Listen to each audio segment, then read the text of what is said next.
کہ یا اللہ میں کیا کروں گا۔ میں نے اپنی سانس کو کہا کہ اماں جان آپ ایسا کریں، آپ ہمیشہ کے لیے میرے گھر میں رک جائیں۔ میرے بچہ اب آپ کے حوالے رہے گا تو اس کا دل لگا رہے گا، آپ اس کی نانو ہیں، وہ آپ سے بھی محبت کرتا ہے۔ اگر میں کبھی کبھار گھر سے دور جاتا ہوں تو وہ گھر میں اکیلا بور ہو جائے گا، اور ڈاکٹر نے ویسے بھی بہت سختی سے منع کیا ہے۔ میری سانس کہنے لگی بیٹا تم فکر نہ کرو، میں اپنے پوتے اور تمہارے سہاتی اس گھر میں رہوں گی۔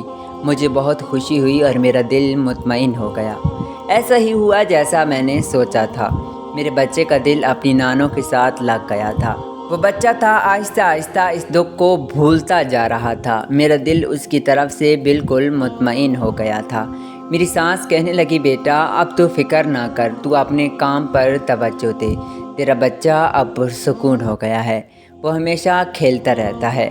میرے دل کو یہ بات سن کر بہت ٹھنڈک پہنچی، میں اپنے بچے کی مسکراہٹ واپس دیکھ کر بہت خوش ہوا اور کہنے لگا یا میرے رب تیرا شکر ہے، ورنہ ایک بڑی مصیبت میرے گلے پڑ جاتی۔ پہلی مصیبت کو میں نے جھیلا بہت مشکل سے ہے، لیکن اب کوئی تکلیف نہ دینا جسے میں برداشت نہ کر سکوں۔ کافی دن ہو گئے تھے میں بچے کی بیماری میں اتنا مصروف ہو گیا تھا کہ میں اپنی بیوی کی قبر پر بھی نہیں گیا۔ ایسے ہی عصر کی نماز پڑھ کر میں سیدھا قبرستان گیا۔ جس منظر میں نے دیکھا وہ دیکھ کر میرے پیروں تلے زمین نکل گئی، کیونکہ میری بیوی کی قبر پر 5-6 کتے آ رہے تھے اور وہ مجھے بھونک رہے تھے۔ وہ قبر کو تھوڑا تھوڑا کھود بھی رہے تھے اپنے پنجوں کے ساتھ۔ یہ دیکھ کر مجھے بہت غصہ آیا اور تھوڑا سا تعجب بھی ہوا کہ یہ کتے میری بیوی کی قبر پر کیا کر رہے ہیں۔ وہ کتے بہت بھیانک تھے اور بڑی بڑی آوازیں نکال رہے تھے۔ میں نے جوتا اتارا اور انہیں مار دیا۔ اس طرح کرتے ہی کتے ڈر کر بھاگ گئے۔ میں حیران تھا کہ آخر یہ کتے میری بیوی کی قبر کو کھود کیوں رہے تھے، لیکن میں نے سمجھا کہ یہ ایسے ہی ہو سکتا ہے، جانور ہیں کبھی کبھار ایسے کرتے رہتے ہیں۔ خیر میں اپنی بیوی کی قبر پر پہنچ کر فاتحہ پڑھنے لگا، رونے لگا، میرے دل آنسو رو رہا تھا۔ میں نے کہا کہ تو یہاں آ چکی ہے، تو نے یہ نہیں دیکھا کہ پیچھے تیرا شوہر اور تیرا بچہ کہاں جائیں گے؟ کون رکھے گا ان کا خیال جتنا تو رکھتی تھی؟ میں زاروں قطار رونے لگا۔ میرے رونے کی آواز سن کر ایک کتا میری طرف دوڑا۔ اس وقت میں نے آنکھیں بند کی ہوئی تھیں اور کلام شریف پڑھ رہا تھا۔ جب میں نے آنکھیں کھولی تو دیکھا کہ قبر پر کتا پنجے مار رہا ہے۔ میں نے اسے بھگا دیا کہ کتنا بے خوف ہے، اسے ڈر بھی نہیں کہ میں پاس بیٹھا ہوں۔ اس طرح وہ کتا وہاں سے بھاگ گیا۔ مجھے بار بار سوچ کر پریشانی ہو رہی تھی کہ آخرکار ایسا کیوں کر رہے تھے کتے۔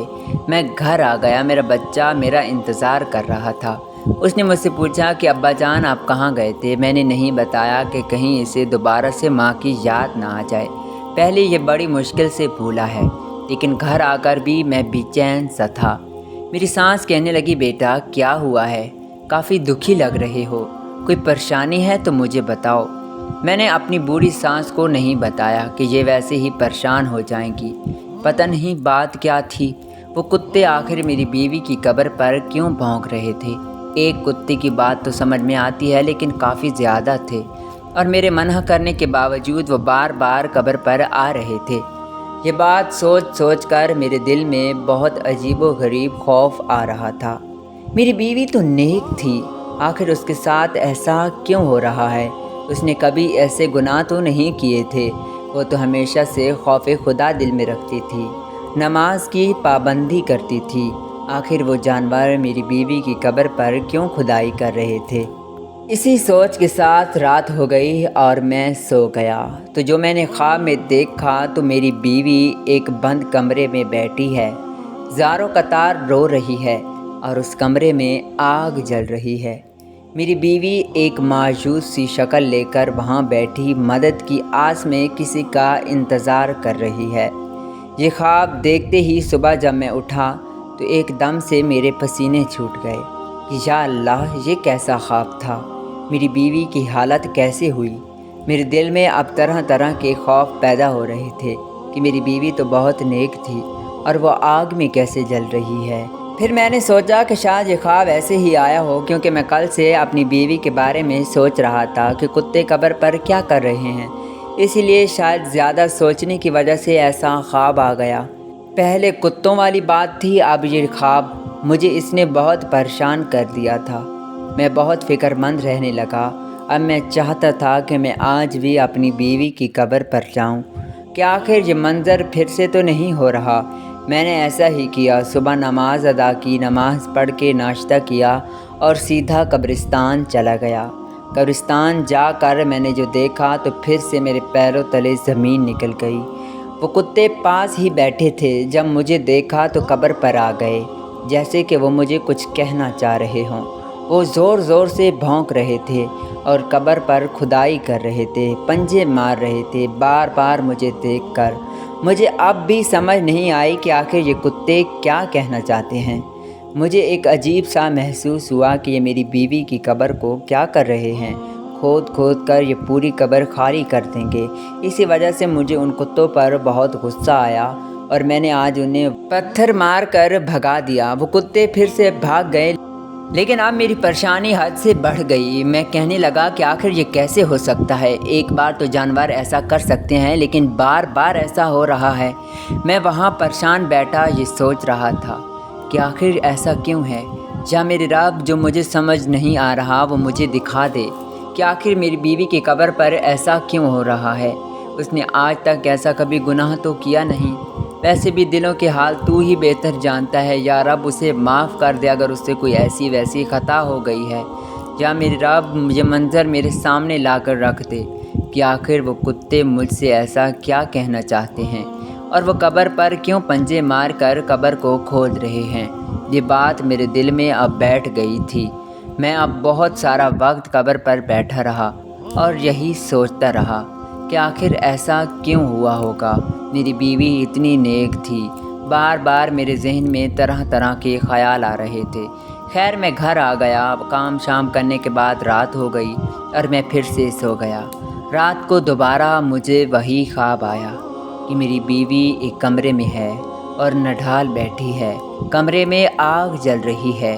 وہ کسی کی مدد کی تلاش میں ہے، لیکن کوئی مدد کو نہیں آ رہا اور میں کمرے کے باہر یہ سارا منظر دیکھ رہا تھا اور میں اندر نہیں جا سکا۔ ایک بار تو صحیح، لیکن دوسری بار خواب کا آنا سیم وہی خواب مجھے اب تشویش ہونے لگی تھی۔ ہمارے ملتان شہر کے مولانا صاحب جو بڑے علم و دانش والے تھے، نیک بزرگ تھے، وہ بہت مسئلوں کا حل بھی بتاتے تھے اور ان کے پاس کافی خواب کی تعبیریں بھی تھیں۔ میرے دل میں خیال آیا کہ میں کیوں نہ ان کے پاس چلا جاؤں اور اپنا یہ مسئلہ جو بہت شدت سے مجھے تنگ کر رہا ہے انہیں بتا دوں۔ میں نے ایسا ہی کیا۔ نماز پڑھنے کے بعد فوراً میں مولانا صاحب کے پاس چلا گیا۔ وہ مسجد میں ہی قیام فرمائے بیٹھے تھے۔ میں ان کے پاس گیا، انہیں سلام کیا اور اپنا مسئلہ بتایا کہ مولانا صاحب، ایک مرتبہ تو میں اپنی بیوی کی قبر پر گیا تو وہاں پر کچھ کتے تھے جو بھونک رہے تھے اور اپنے پنجوں سے میری بیوی کی قبر کھود رہے تھے۔ ایک تو یہ، اور دوسرا مجھے ایک خواب آیا ہے کہ میری بیوی ایک آگ والے کمرے میں بیٹھی ہے، بے آس ہے اور کسی کی مدد کی تلاش میں ہے۔ اب بتائیں ایسا کیوں ہوا ہوگا؟ میری بیوی بہت نیک تھی، اس نے کبھی گناہ تو کیا ہی نہیں، لیکن دلوں کے حال اللہ جانتا ہے۔ مولانا صاحب کہنے لگے، دیکھو کچھ خواب شیطان کی طرف سے ہوتے ہیں اور کچھ خواب اللہ کی طرف سے اشارہ ہوتے ہیں۔ اب ہم کیا کہہ سکتے ہیں؟ اگر ہم بے زبان جانور کا کہنا مان کر قبر کی کھدائی کریں تو یہ بات مناسب نہیں۔ میں تجھے ایک بات بتاتا ہوں، اگر یہ خواب تجھے دوبارہ آئے تو ہم اس بارے میں تحقیق کریں گے۔ اگر یہ خواب تمہیں دوبارہ نہ آیا تو سمجھنا یہ خواب شیطان کی طرف سے تھا۔ میں نے ایسا ہی کیا، میں گھر چلا آیا۔ میں نے اپنی ساس کو یہ ساری بات بتائی کہ قبر پر کتے بھونک رہے تھے اور بار بار کھدائی کر رہے تھے۔ یہ ایک بار نہیں 2 بار ہو چکا ہے۔ میں نے رات کے 2 دن کے خواب بھی ان کو بتائے کہ مجھے ایسے خواب لگاتار 2 دن آئے ہیں۔ میری ساس یہ سنتے ہی ڈر گئی اور کہنے لگی، بیٹا ایسے کیسے ہو سکتا ہے؟ کتے قبر پر کیا کر رہے تھے؟ یقیناً تجھے کوئی غلط فہمی ہوئی ہوگی، وہ جانور ہیں، ایسے ہی کرتے کرتے قبروں پر آتے جاتے رہتے ہیں۔ میں خاموش ہو گیا اور ان کی کوئی بات کا جواب نہیں دیا کہ بوڑھی عورت ہیں، یہ نہیں سمجھیں گی اور ایسے ہی پریشان ہوتی رہیں گی۔ میں نے خاموشی میں ہی بہتر پایا۔ میں یہی سوچتا رہا کہ اگر یہ خواب مجھے دوبارہ آیا تو یقیناً اس میں کوئی گہری بات ہے جو مجھے اللہ کی طرف سے معلوم ہونی ہے۔ خیر رات کو نماز پڑھ کر میں سو گیا۔ رات کو پھر وہی تیسرے دن وہی خواب آیا کہ میری بیوی اسی کمرے میں ہے جہاں آگ جل رہی ہے اور میں کمرے کے باہر یہ سارا منظر اپنی آنکھوں سے دیکھ رہا ہوں، لیکن میری اتنی ہمت نہیں ہو رہی کہ میں اپنی بیوی کو بچا سکوں۔ یہ خواب دیکھتے ہی میری آنکھ کھل گئی اور میں گھبرا اٹھا۔ میرے جسم پر اس وقت بہت سا پسینہ آ چکا تھا۔ میرا دل زور زور کا دھڑک رہا تھا کہ یا رب، مولانا صاحب کی بات تو سچ ہوئی، یہ اللہ کی طرف سے کوئی اشارہ ہے، کوئی گہری بات ہے جو ہمیں پتہ لگنا بہت ضروری ہے۔ میرا دل اب بہت ڈر چکا تھا، بہت فکر کرنے لگا کہ یا رب، کچھ ایسا نہ دکھا دینا جسے میں برداشت نہ کر سکوں۔ میری بیوی بہت نیک تھی، میرے رب میری اور میری بیوی کی لاج رکھنا۔ میں اسی وقت مولانا صاحب کے پاس گیا۔ مولانا صاحب فجر کی نماز پڑھ رہے تھے۔ نماز ادا کرنے کے بعد میں نے انہیں بتایا، مولانا صاحب آپ نے کہا تھا کہ اگر تیسری بار تجھے خواب آئے تو ہم قبر پر چلیں گے۔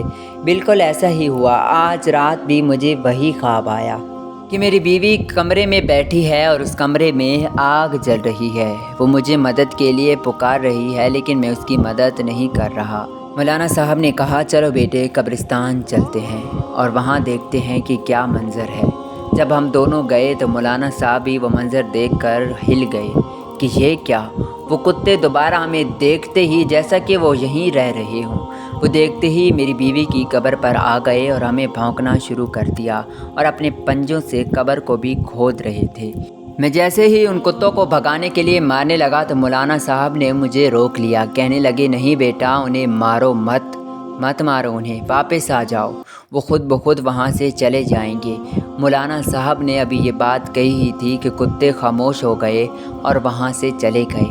میں ایک دم سے حیران ہو گیا کہ جیسے وہ ہماری بات سن رہے ہوں اور انہیں ہماری بات کی سمجھ بھی آ رہی ہو۔ جب وہ قبر سے چلے گئے تو مولانا صاحب اور میں قبر پر آ گئے۔ مولانا صاحب ایک بار قبر کو غور سے دیکھنے لگے۔ بہت سارا معائنہ کرنے کے بعد مولانا صاحب نے مجھے کہا، بیٹا اب تم ایسا کرو جہاں پہ کتے کھدائی کر رہے تھے، پہلے اس جگہ کو کھودو، بعد میں اگر ہمیں ضرورت پڑی تو ہم پوری قبر کی کھدائی کریں گے۔ دیکھو اب یہ اللہ کی طرف سے کوئی اشارہ ہوگا جو کتے ہمیں بتا رہے ہیں لیکن ہم سمجھ نہیں پا رہے، اور ایک تو تمہیں 3 دن مسلسل ایک ہی خواب آ رہا ہے، یقیناً اس میں کوئی راز کی بات ہے۔ تمہاری بیوی نیک ہے، شاید کوئی اس کے ساتھ مسئلہ ہو۔ میرے دل میں تو بہت خوف تھا کہ یا رب کچھ ایسا نہ دکھا دینا جسے میں برداشت نہ کر پاؤں۔ میں اسی جگہ کی کھدائی کرنے لگا جہاں پر کتے پنجے مار رہے تھے۔ کھدائی کرتے ہی ایک دم سے کسی میرے ہاتھ سے چھوٹ گئی اور میں دھڑم سے زمین پر گر پڑا، کیونکہ میرے سامنے ایک خوفناک چیز تھی جو مجھے دیکھتے ہی خوف میں لے گئی۔